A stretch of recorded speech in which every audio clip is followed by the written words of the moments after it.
Bonjour à toutes et à tous, bienvenue, c'est Smart Impact, l'émission des entreprises à impact positif. Et voici notre sommaire du jour. Mon invité, c'est Gilles Daute, directeur déploiement, conseil et formation chez Eco CO2. Il nous présentera l'atelier Whatline, à la fois ludique et collaboratif pour sensibiliser les salariés, mais aussi les élèves, à la sobriété énergétique. Notre débat, il portera sur l'Internet des objets, comment concevoir un IoT responsable. On va découvrir un nouveau laboratoire qui associe recherche publique et entreprises privées pour inventer des objets à la fois intelligents, connectés et moins énergivores. Et puis dans notre rubrique Startup, vous découvrirez Elicit Plante, ses solutions pour rendre les plantes plus résilientes face au changement climatique, notamment le stress hydrique. Voilà pour les titres, on a 30 minutes pour les développer. C'est parti.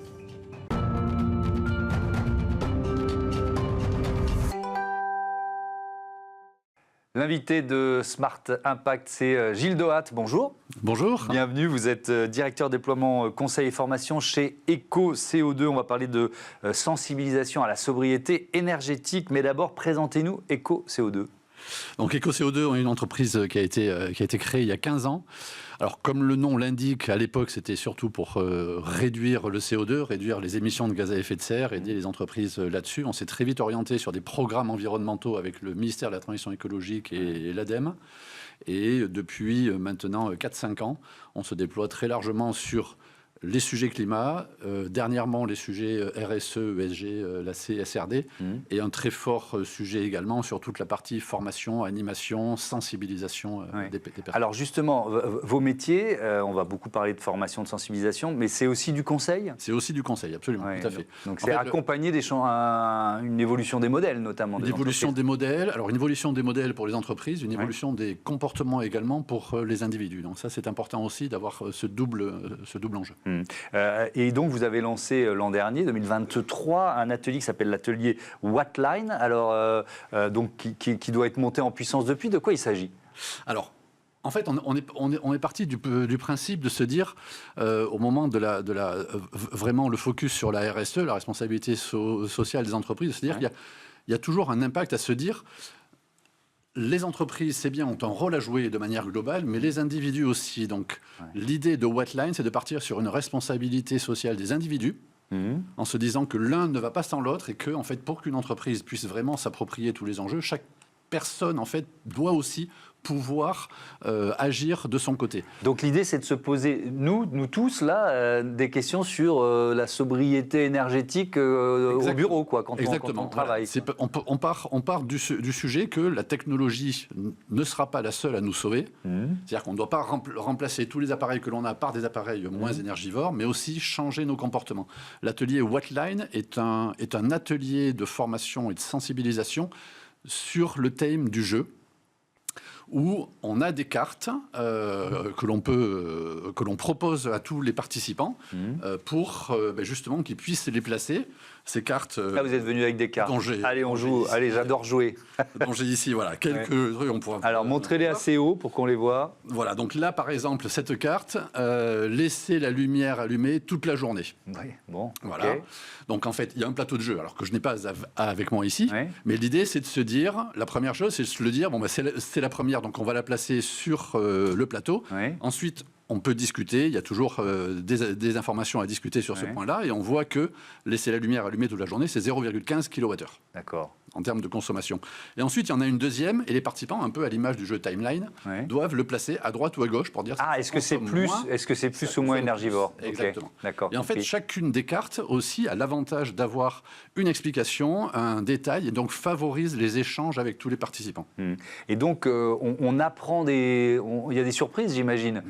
Et vous, en préparant cet atelier, qu'est-ce qui vous surprend le plus ? C'est-à-dire que vous dites finalement, je vais dire n'importe quoi, la photocopieuse, enfin voilà, qu'est-ce qui consomme qu'est-ce qui est en bout de ligne, quoi, et sur lequel on peut le mieux agir. Ce qui est intéressant, ce sont les idées reçues que les gens ont et qu'ils vont exprimer, et ensuite de s'apercevoir que finalement, ça c'est moins énergivore, ça c'est très énergivore, et ce sont parfois des petites choses qui permettent justement d'améliorer le quotidien, de mettre en place une politique des petits pas, de se dire finalement chaque carte peut avoir un impact là-dessus. Et si on met en place la globalité, et ce qui est surtout très intéressant là-dessus, c'est favoriser l'échange entre tous les participants. En général, on a entre 10 et 12 participants, plus c'est très improductif, 10 et 12 participants pour favoriser tout ça et dire ah ben moi je pensais pas, voilà, je veux un truc, et puis voilà, donc il y a toujours un petit côté ludique qui est très intéressant. Comment vous vous situez par rapport à d'autres ateliers qui existent, la fresque du climat évidemment dont on parle souvent, l'atelier d'automne, vous êtes quoi, concurrent, complémentaire? Pas du tout, c'est très complémentaire. Alors on a aussi des ateliers où on propose fresque du climat, où on propose des ateliers d'automne aussi. On a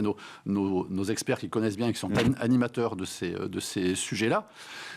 Tous ces outils-là sont très complémentaires parce qu'ils ils adressent des enjeux différents. L'intérêt pour nous, en fait, c'est que ça vienne alimenter toute la partie conseil de notre entreprise aussi.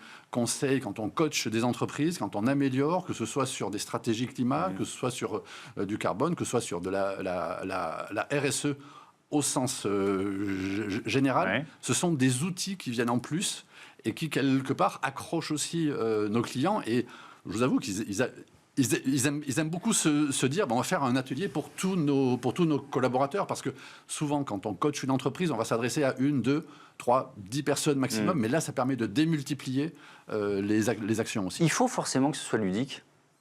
Parce que là, moi, tout de suite, je me suis dit, ah tiens, c'est un jeu super, on va jouer aux cartes, quoi. Vous voyez ce que je veux dire? Voilà, c'est la bonne réaction, quoi. Alors voilà, cette réaction. Est-ce qu'on apprend bien quand on joue? En fait, c'est ça la question. On apprend beaucoup quand on joue, on apprend beaucoup mieux quand on joue, parce que il y a chez certains, il y a la finalité d'apprendre, mais chez certains autres, il y a la finalité de jouer.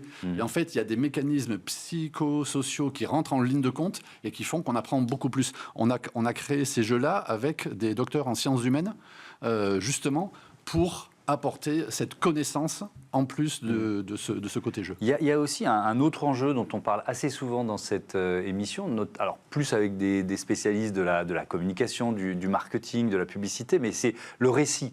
C'est-à-dire quel récit on propose aux citoyens, aux salariés sur le changement climatique, la transformation environnementale et sociétale. Vous avez le sentiment d'y participer à l'écriture d'un nouveau récit? Vous voyez ce que je veux dire? C'est exactement ça. Et en fait, d'ailleurs, il y a une fresque qui s'intitule la fresque des nouveaux récits, qui permet d'aller là-dedans, mais de se dire, en fait, on vient d'un modèle de 70 ans où l'énergie, au sens large, apparaissait comme quelque chose de pas cher et d'inépuisable. Donc en fait, on ne s'est jamais posé vraiment la question de remettre en question nos comportements vis-à-vis de l'énergie. Aujourd'hui, on passe à un autre niveau et effectivement, il faut construire des nouveaux récits. Nous, là où on essaie d'appuyer sur ces nouveaux récits, c'est de dire toujours la finalité n'est pas, même si ça existe, de respecter telle ou telle réglementation. C'est pas l'idée d'être punitif, mais ce qu'on essaie de mettre en place, en tout cas à travers le jeu, à travers tout le coaching que l'on fait, c'est la création de valeur pour les entreprises. À quoi ça va leur servir? Comment est-ce qu'ils vont pouvoir valoriser tous ces éléments-là auprès soit de leur marché, de leurs clients, afin d'élargir la base, soit auprès de leurs collaborateurs, parce qu'on s'aperçoit aussi de plus en plus, des sondages démontrent qu'un collaborateur est surtout intéressé par rentrer dans une entreprise qui a ces enjeux environnementaux, soit auprès également des institutions financières qui sont de plus en plus intéressées par mettre des filtres sur les entreprises dites responsables. Et ça fait partie. Vous évoquiez tout à l'heure, alors là on a passé du temps à parler de cet atelier Wattline, mais la dimension conseil, c'est-à-dire à quel point des entreprises viennent vous voir en disant on veut vraiment réfléchir à notre modèle économique. Est-ce que ça va jusque-là? On veut vraiment réfléchir au sujet de la RSE et derrière, on les amène à se poser la question du modèle économique. C'est plutôt vous qui instillez l'idée. Les entreprises ne veulent pas remettre en question le modèle économique. On ne va pas non plus systématiquement dans cette direction aussi. L'idée, quelque part, je prends un exemple, puisque j'étais avec un atelier avec une grande entreprise dans un domaine industriel. À la fin du coaching, ils nous disaient, bon, vous nous recommandez quoi? De fermer? Effectivement, si vous fermez, ça va réduire. Mais si on tire le fil jusqu'au bout, si vous fermez, votre activité, elle va être reprise par quelqu'un d'autre parce que vous n'allez pas couper la source, c'est-à-dire le besoin client. Et ça va peut-être être repris par quelqu'un qui le fait de manière moins responsable. Donc en fait, il faut essayer vraiment de travailler la manière dont on peut rendre son activité, et c'est-à-dire créer de la valeur aussi et que les clients entendent ça. Donc la solution n'est pas forcément de fermer toutes les entreprises. Alors, c'est pas du tout. C'est pas du tout. C'est pas vraiment pas. Oui. Mais c'est plutôt d'essayer de se transformer. Parfois, ça peut être des transformations en profondeur.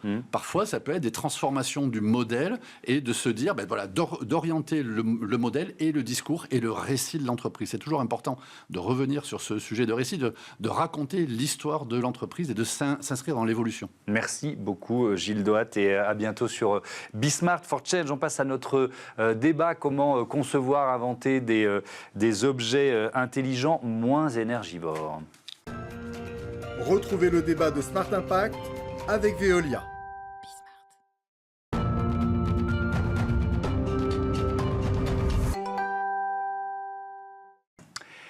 Le débat de ce Smart Impact consacré à l'IoT, l'Internet des objets. Je vous présente mes invités. Emmanuel Ranck, bonjour. Bonjour. Bienvenue, vous êtes le directeur des nouvelles technologies et de l'IoT chez Linksense. Et Emmanuel Bergeret, bonjour. Bonjour. Vous êtes professeur à l'Université Clermont-Auvergne et chercheur en électronique et microélectronique. On va parler ensemble de ce laboratoire qui a été inauguré à la fin du mois de juin dernier, laboratoire pour l'Internet des objets appliqués à l'environnement. Peut-être pour commencer, un mot de présentation de votre entreprise, Linksense.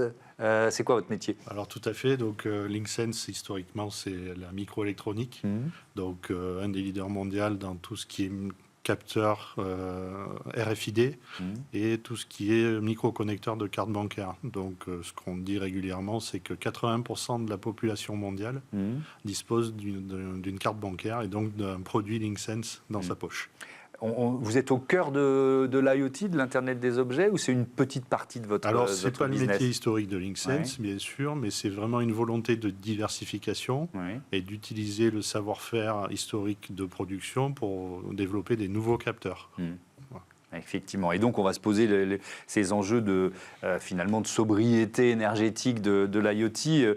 Peut-être, pour commencer, un constat, Emmanuel Bergeret, ça pèse quoi en termes de consommation d'énergie, à l'échelle des objets, à l'échelle planétaire? À l'échelle planétaire, on estime à peu près que Internet et tout ce qui était connecté, ça représente la consommation du 6e pays.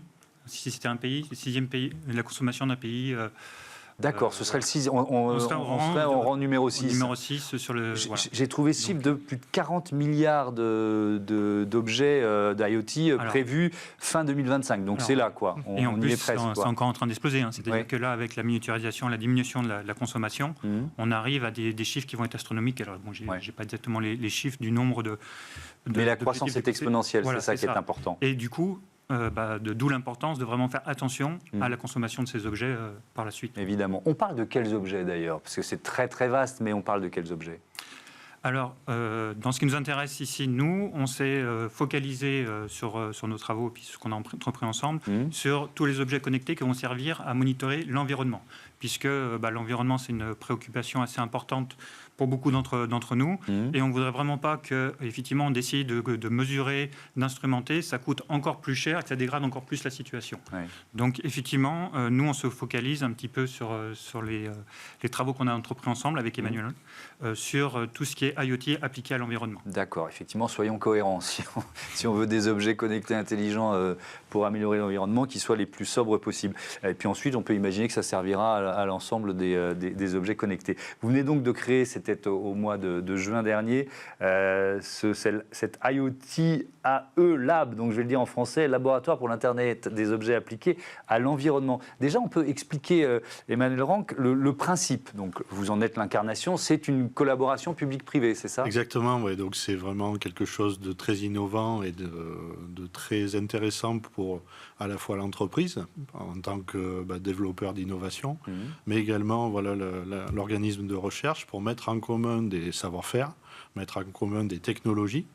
Donc nous, on est fabricants de sensors et ensuite, ça nous permet d'aller sur le terrain, de tester des innovations et de pouvoir les déployer dans des contextes, on dirait, mondiaux et parfois hostiles. Typiquement, on peut mesurer les taux de soufre sur les volcans. Il y a différentes façons d'aborder la mesure, tout en conservant cette notion de consommation énergétique et d'autonomie.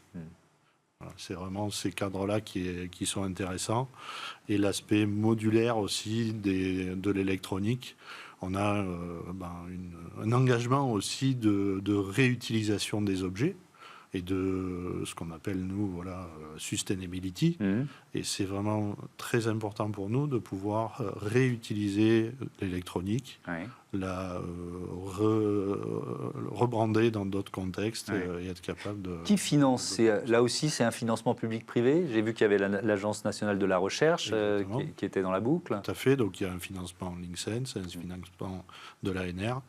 Et ce qui nous permet, sur 4 années d'exercice, d'avoir nos propres personnels et de créer une équipe pour développer une stratégie très intéressante dans notre domaine.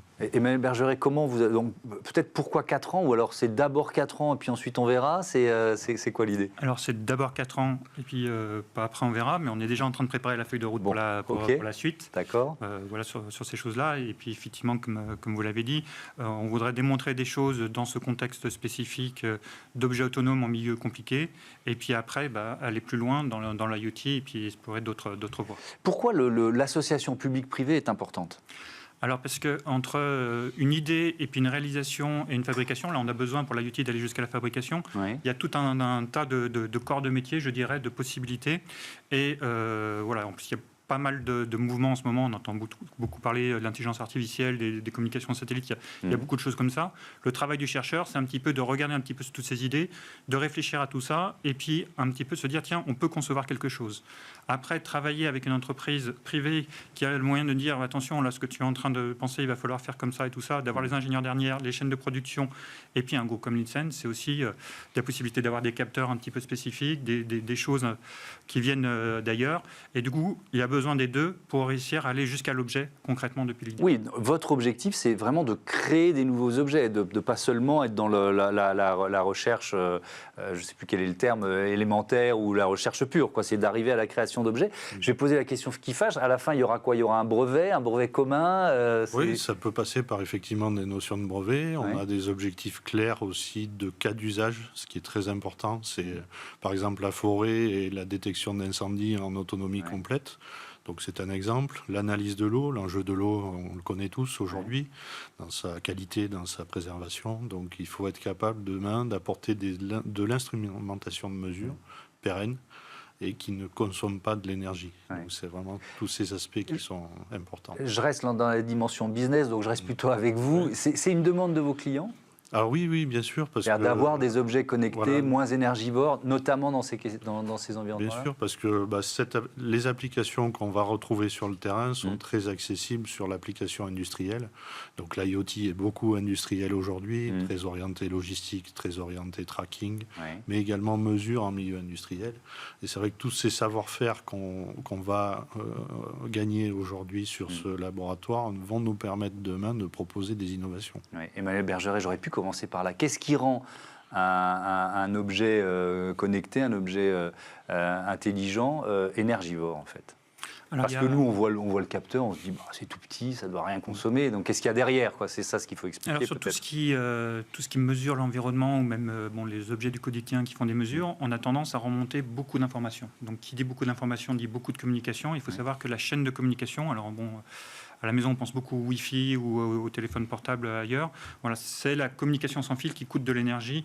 Et plus il y a de données, plus elle coûte de l'énergie. C'est des serveurs qui tournent derrière, ou c'est pas forcément ça? Sans parler même du traitement, parce qu'effectivement, après, je parle... parce que l'énergie du traitement, elle est effectivement sur serveur, elle n'est pas imputable directement sur la batterie de l'objet connecté. Mais effectivement, il faut la prendre en compte aussi. D'où aussi une des idées qu'on pousse, c'est de se dire, l'intelligence qui est déployée à l'heure actuelle sur les serveurs, on va essayer de la déployer au niveau du nœud, vraiment l'intégrer, cette intelligence-là, pour traiter les données au plus près du nœud et minimiser la transmission de données, donc moins de coûts énergétiques sur la transmission sans fil, et après, moins de données à analyser au niveau des serveurs, et donc besoin d'infrastructures beaucoup moins importantes pour traiter les données. Le nœud, c'est quoi? C'est l'objet lui-même? Le nœud, c'est l'objet lui-même. C'est l'objet lui-même. Donc le rendre plus autonome, c'est ce que je comprends? Alors, le rendre moins énergivore et plus intelligent, et puis alors effectivement plus autonome. Un des aspects aussi qu'on va aborder, c'est la récupération d'énergie. C'est-à-dire qu'on pense à pas mal de systèmes. Là, on parlait des volcans. On se dit, il y a la chaleur résiduelle dans le volcan. Récupérons l'énergie là, et transformons-la en énergie électrique et en alimentons notre système connecté avec ça. Et vous vous donnez, donc ça démarre sur 4 ans, vous espérez déjà proposer au marché des objets dans 4 ans, avant, après, c'est très long, vous voyez, pour comprendre dans quelle longueur de démarche vous vous engagez là. Alors on est un peu dans une démarche agile, c'est-à-dire en gros on a une feuille de route bien sûr avec des objectifs, mais qui sont très liés à des étapes de livraison intermédiaires. Donc voilà, des modules, des cartes électroniques de mesure. On en parlera aussi intelligence artificielle sûrement, mais c'est voilà, des sujets de ce type-là. Et régulièrement, on va apporter des solutions de mesure à nos clients du laboratoire. Qui sont-ils? L'INRAE est le bon exemple. Donc l'INRAE a des besoins de mesure sur le terrain, sur des bassins versants, pour étudier tous les aspects liés à l'eau et au bassin versant. Ils sont partenaires du laboratoire d'ailleurs. Donc il y a différents clients institutionnels, mais aussi on peut imaginer des clients privés qui peuvent avoir leurs propres besoins de mesure dans des contextes, par exemple, agricoles. Il se trouve que voilà, sur notre territoire, nous avons une entité qui s'appelle Imagrin, qui est un gros acteur français et international, et qui peut être un acteur qui va utiliser nos moyens.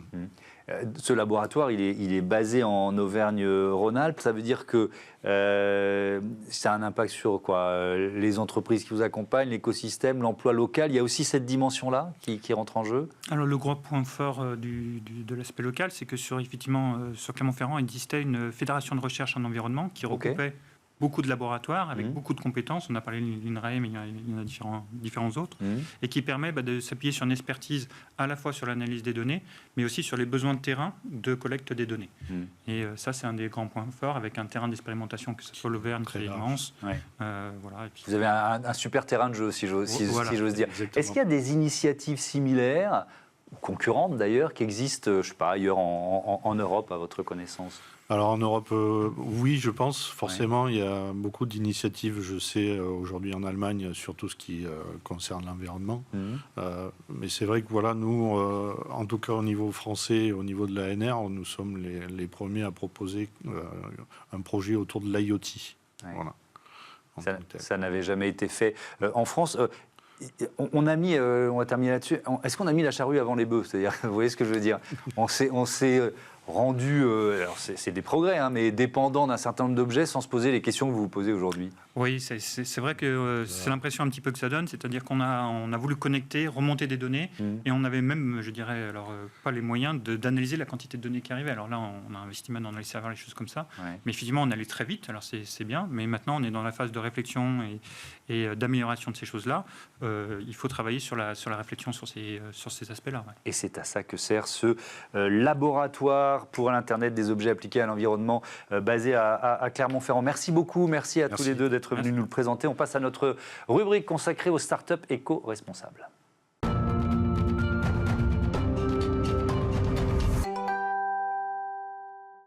Smart Ideas, la chronique de l'innovation éco-responsable avec Jean-François Deschamps. Bonjour. Bonjour. Bienvenue, vous êtes le cofondateur d'Elicit Plante, entreprise charentaise créée en 2017. Avec quelle idée de départ? L'idée de départ, c'est d'utiliser des phytostérols, qui sont des molécules spécifiques aux plantes, un peu l'équivalent des cholestérols, qui sont dans les parois cellulaires des plantes et qui sont utilisées par les plantes pour réagir à des stress. En fait, naturellement, elles utilisent ça pour réagir. En fait, la plante, elle ne peut pas bouger. Donc, elle a des mécanismes de protection, de réaction au stress, et les phytostérols sont des molécules clés de réaction. Et donc, vous avez mis au point un procédé, pourquoi? Pour stimuler cette réaction? Alors, ce qui est très intéressant, c'est que ces molécules étaient parfaitement connues des scientifiques depuis pratiquement plus de 30 ans, mais jamais personne n'avait réussi à les exporter en plein champ. Parce que c'est des molécules, des lipides, donc grasses. Donc vous voyez un petit peu, quand vous mettez une goutte d'huile dans de l'eau, ce que ça fait. Donc c'est difficile à disperser sur les plantes. Et nous, le secret, le verrou que l'on a fait sauter, technologique, c'est de pouvoir pulvériser en plein champ, à grande échelle, ces molécules pour faire réagir les plantes en anticipation. Qu'est-ce qui se passe quand vous avez pulvérisé votre produit? Comment réagit la plante? Qu'est-ce qu'elle fait en fait, en quelque sorte? En fait, c'est un peu le même principe qu'un vaccin, puisqu'on introduit des quantités très faibles de ces phytostérols, mais comme pour un vaccin pour l'homme, cela déclenche une réponse métabolique dans la plante qui permet de mieux résister à des plantes. Et ce qu'il y a d'extraordinaire, c'est que c'est préventif, mais que ça dure tout le cycle de vie de la plante, et même pour des feuilles, par exemple, qui n'existent pas encore. Donc, et c'est démontré à la fois parfaitement par la science et en plein champ par les différents essais que nous avons menés. Ça permet aux plantes de se prémunir contre quoi? Je parlais de stress hydrique dans les titres. Il y a que ça ou il y a d'autres possibilités, maladies éventuelles? Tout à fait. Alors, très bonne question. En fait, ce qu'il y a de particulier avec les phytostérols, c'est qu'ils sont propres à chaque espèce de plante et propres à chaque stress. Donc, nous, notre première génération de produits, elle était plutôt focalisée sur les grandes cultures, donc maïs, soja, tournesol, et plutôt pour des stress hydriques, donc un peu le manque d'eau. Mais là, on est en train de développer des nouvelles générations pour plus de cultures et tout stress climatique. D'accord, donc ça pourra concerner de plus en plus de plantes et pour plusieurs types de défense. Vous venez de recevoir le trophée des futures licornes remis par nos confrères de Challenge. Bravo, félicitations. Alors, au-delà du coup de projecteur médiatique, vous êtes quoi? Vous êtes dans un moment où tout le travail qui a été fait est en train d'éclore, puisqu'on parle de plantes? Ah oui, c'est fantastique ce qui nous arrive, parce que ce type de business, c'est quand même compliqué parce qu'on est sur de la science du vivant. On est sur des temps longs parce qu'il n'y a qu'une ou deux saisons en agriculture. Au Brésil, il y a 2 voire 3 saisons, mais en Europe, il n'y a plutôt qu'une saison. Donc tout ça prend énormément de temps. Il y a une réglementation qui est très stricte, qui est différente d'un continent à un autre, qui évolue. Donc pour mettre au point un produit comme le nôtre, il faut en général une dizaine d'années et pouvoir le commercialiser. Ce qui s'est passé depuis 1 an, c'est qu'on a obtenu des autorisations de mise sur le marché, dans un premier temps au Brésil, puis dans toute l'Europe. Initialement, on avait France et puis Ukraine.